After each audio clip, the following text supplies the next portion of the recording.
هیڅ کله د خپل ملګري سره بحث مه کوئ. فضول خبرې، فضول اختلافات د خپل ملګرو سره دا مه راولئ. فضول بحثونه ورسره مه کوئ.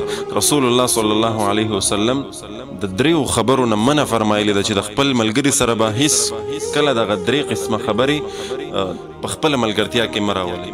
یو دا چې ما تاسو ته ذکر کړه چې هیڅ کله د ملګري سره بحث مه کوه. د هغه ملګري سره چې هغه ستا نږدې ملګری دی او دا ستا رښتینی ملګری دی، لهذا د خپل رښتیني ملګري سره بحثونه مه کوه. په وړو وړو خبرو باندې د هغه سره اختلافات او بحثونه دا مه راوله. دې نه رسول صلی الله علیه وسلم منع فرمایلې ده. او دویم د خپل ملګري سره هیڅ کله مذاق مه کوه، د هغه سپکه مه کوه. بعضې ټیم ملګري ناست دي که نه، یو پکې راولګېږي د خپلو ملګرو مذاق وړاوئ، دا هغه سپکاوی کوي. دا یاد ساته دا مذاق دومره خطرناک څیز دی که نه چې دا ګورې بعضې ټایم په دې زړه باندې لګي.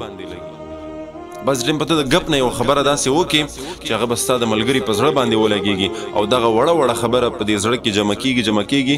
آخر کار د دې نه یو غټ اختلاف او ستا خلاف د هغه په زړه کې د نفرت هغه غر جوړ شي د دې وړو وړو خبرونه. لہذا هیڅ کله د خپل ملګري سره مذاق مه کوئ، د هغه مذاق مه وړاوئ، د هغه سپکاوی مه کوئ، بلکې په درنو الفاظو سره خپل ملګری رابلئ. په مجلس کې ناست یې خپل ملګري ته قدر ورکئ. د مذاق دا معامله هیڅ کله په ملګرتیا کې مه راولئ.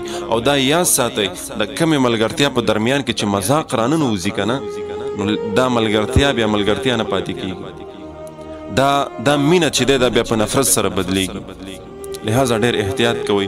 د خپل ملګري سره هیڅ کله د مذاق او دغه رنګې بې ځایه ټوکې ټقالې سپکاوی دا مه راولئ. دې سره به ستاسو ملګرتیا قایمه پاتې نه شي او دې نه رسول صلی الله علیه وسلم منع هم فرمایلې ده. او دریم د بهترین ملګرتیا دپاره دا خبره ضروري ده چې د خپل ملګري د خپل دوست سره داسې وعده مه کوه، د داسې کار وعده ورسره مه کوه چې هغه ته سبا پوره کولی نه شي. یو کار دی ستا په وس کې دی، صفا ورته ووایه یاره جي دا کار زه کولی شم، دا به زه ستا دپاره کوم انشاءالله. یو کار داسې دی ستا په وس کې نه دی، ته نه شي کولی، د هغې وعده ورسره مه کوه.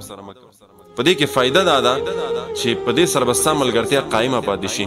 اوس ته یو کار نه شي کولی، ستا په وس کې نه دی او تا د هغې سره د وعده وکړه چې یاره زه به ستا دپاره دا کار کوم او زه به داسې کوم زه به هغسې کوم او سبا یې ته ونه کړې، نو لهذا په دې سره به ستا ملګرتیا ته ډېر غټ نقصان ورسېږي، ستا شخصیت ته به نقصان ورسېږي. نو لهذا ملګرتیا دا دین اسلام د دې درس ورکړی دی.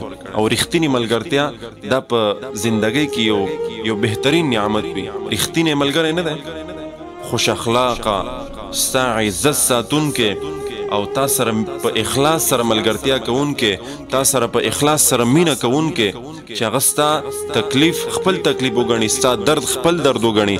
لہذا دغسې ملګری دا په زندګۍ کې د الله رب العزت د طرف نه یو بهترین نعمت وي. د دغسې ملګري قدر وکړئ، د دغسې ملګري خیال وساتئ، د دغسې ملګري دپاره قرباني ورکئ، د دغسې ملګري دپاره چې څومره کیدی شي تاسو نه د هغه خیال وساتئ، ځکه دا یو بهترین نعمت دی.